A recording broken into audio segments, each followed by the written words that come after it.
കഴിഞ്ഞ ക്ലാസ്സിൽ നമ്മൾ ബയോട്ടിക് ഫാക്ടേഴ്സിനെ കുറിച്ചിട്ടാണ് പഠിച്ചത്, അതായത് ലിവിങ് ഫാക്ടേഴ്സ്. ഇനി നമ്മൾ ഈ ക്ലാസ്സിൽ കാണാൻ പോകുന്ന നോൺ ലിവിങ് ഫാക്ടേഴ്സാണ്. നോൺ ലിവിങ് ഫാക്ടേഴ്സിൽ വളരെ പ്രാധാന്യമുള്ളവയാണ് സോയിൽ എന്ന് പറയുന്നത്. അപ്പോൾ സോയിൽ ഫാക്ടേഴ്സിനെയാണ് നമ്മൾ എഡാഫിക് ഫാക്ടേഴ്സ് എന്ന് വിളിക്കുന്നത്. ആൻഡ് എഡാഫിക് ഫാക്ടേഴ്സിൽ വരുന്നത് എന്തൊക്കെയാണെന്ന് വെച്ച് കഴിഞ്ഞാൽ സോയിലിൻ്റെ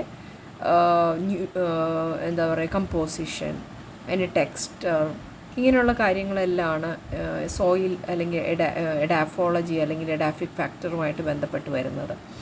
നമ്മൾ സോയിൽ എന്ന് പറയുമ്പോൾ അതിന് പ്ലാന്റ്സ് അതിൻ്റെ ന്യൂട്രിയൻസ് അബ്സോർബ് ചെയ്യാനും വാട്ടർ അബ്സോർബ് ചെയ്യുന്നതും പിന്നെ അതുപോലെ ഒരു സബ്സ്ട്രേറ്റ് എന്നുള്ള രീതിയിൽ ആങ്കറേജ് ചെയ്യുന്നതും എല്ലാം സോയിലാണ്. അപ്പോൾ അതുകൊണ്ട് തന്നെ സോയിലിന് വളരെയധികം ഇമ്പോർട്ടൻസ് ഉണ്ട് ecosystem as an abiotic factor എന്ന രീതിയിൽ. ആൻഡ് പീഡോളജി എന്ന് പറഞ്ഞു കഴിഞ്ഞാൽ that is known as the study of soil.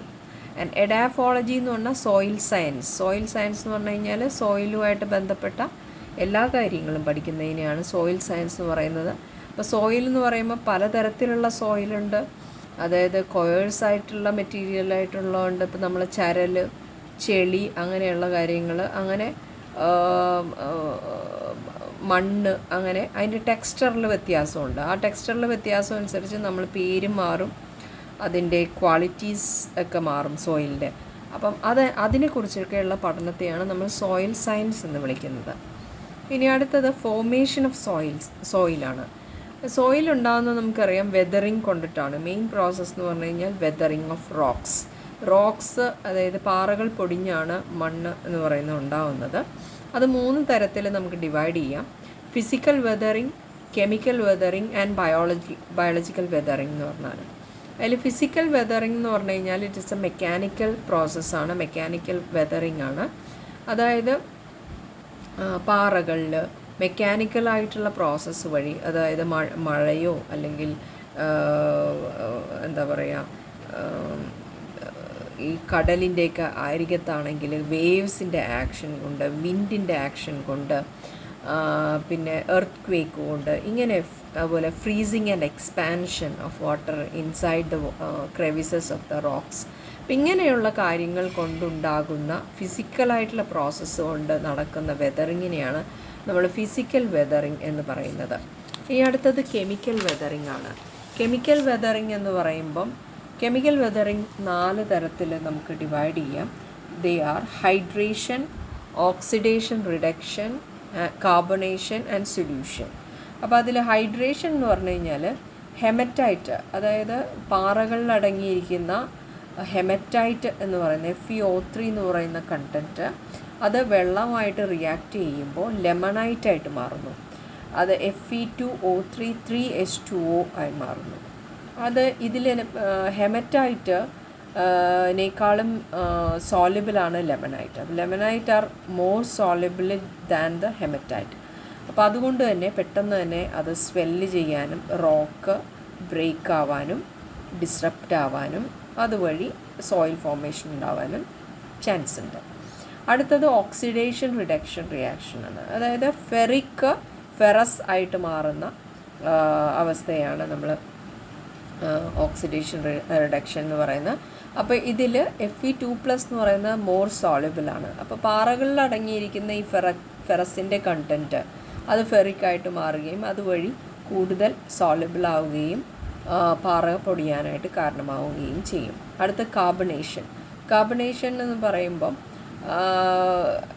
Carbon dye ഓക്സൈഡുമായിട്ട്, അതായത് ലൈംസ്റ്റോൺ, പാറകളിലുള്ള ലൈംസ്റ്റോൺ, കാൽഷ്യം കാർബണേറ്റ്, അത് കാർബൺ ഡൈ ഓക്സൈഡുമായിട്ട് കോണ്ടാക്റ്റിൽ വരുമ്പോൾ, കാർബൺ ഡൈ ഓക്സൈഡ് മാത്രമല്ല വെള്ളവും കൂടി ചേർന്ന്, അപ്പോൾ ഫോർ എക്സാമ്പിൾ റെയിനൊക്കെ അതായത് മഴ പെയ്യുമ്പോൾ ഈ കാർബൺ ഡൈ ഓക്സൈഡും വെള്ളത്തിൽ കലർന്ന് അത് ഈ പാറകളുടെ മേൽ വീഴുമ്പോഴത്തേക്കും അതിലെ കാൽഷ്യം കാർബണേറ്റുമായിട്ട് റിയാക്ട് ചെയ്തിട്ട് അത് കാൽഷ്യം ബൈകാർബണേറ്റായിട്ട് മാറുകയും അത് വഴി അത് കൂടുതൽ സോളിബിളാകുകയും പതിയെ ഡീഗ്രേഡ് ചെയ്യാനായിട്ട് തുടങ്ങുകയും ചെയ്യും.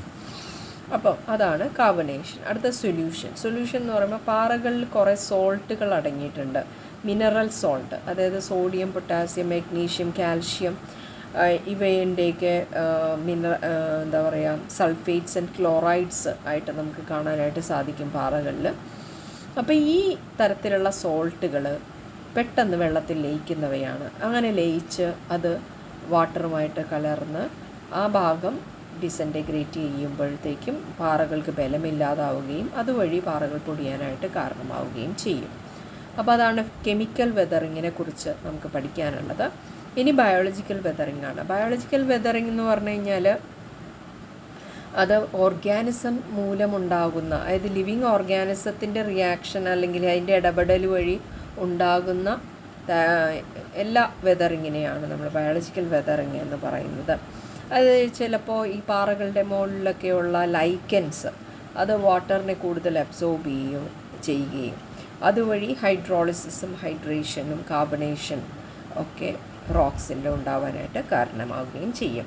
അതേപോലെ ചില മൈക്രോ ഓർഗാനിസം, ബാക്ടീരിയ, അവ ഈ പാറകളിലുള്ള അയേൺ, മെഗ്നീഷ്യം സോൾട്ട് ഇതിനെയായിട്ടൊക്കെ റിയാക്ട് ചെയ്തിട്ട് അത് സോളിബിലിറ്റി ഇൻക്രീസ് ചെയ്യുകയും ചെയ്യുന്നു. പിന്നെ അതുകൂടാതെ പ്ലാന്റ്സ് നമുക്ക് കാണാം. നമ്മളിപ്പോൾ ഇങ്ങനെ കുറച്ച് പാറകളൊക്കെ ഉള്ള ഇടങ്ങളിലേക്കൊക്കെ യാത്ര ചെയ്ത് സഞ്ചരിച്ചു കഴിഞ്ഞാൽ നമുക്ക് കാണാവുന്നതാണ് പാറകളുടെ ഇടയിലൂടെ മരത്തിൻ്റെ വേരിറങ്ങി അത് പൊട്ടുന്നത്. അപ്പോൾ അതേപോലെ പ്ലാന്റ്സിൻ്റെ റൂട്ട്സ് ഒരു വലിയ ഒരു ഫാക്ടറാണ് ബയോളജിക്കൽ വെതറിങ്ങിന്. റൂട്ട്സ് ഇറങ്ങിയിട്ട് ആ റൂട്ട്സിൽ നിന്ന് പ്രൊഡ്യൂസ് ചെയ്യുന്ന കെമിക്കൽ റിയാക്ഷനും അതുപോലെ തന്നെ ഫിസിക്കലായിട്ടുള്ള പ്രഷറും ഒക്കെ കൂടി പാറകൾ പൊടിയാനായിട്ട് കാരണമാകുന്നു. അപ്പോൾ ഇത്രയാണ് ഫോർമേഷൻ ഓഫ് സോയിൽ എന്നുള്ളത്.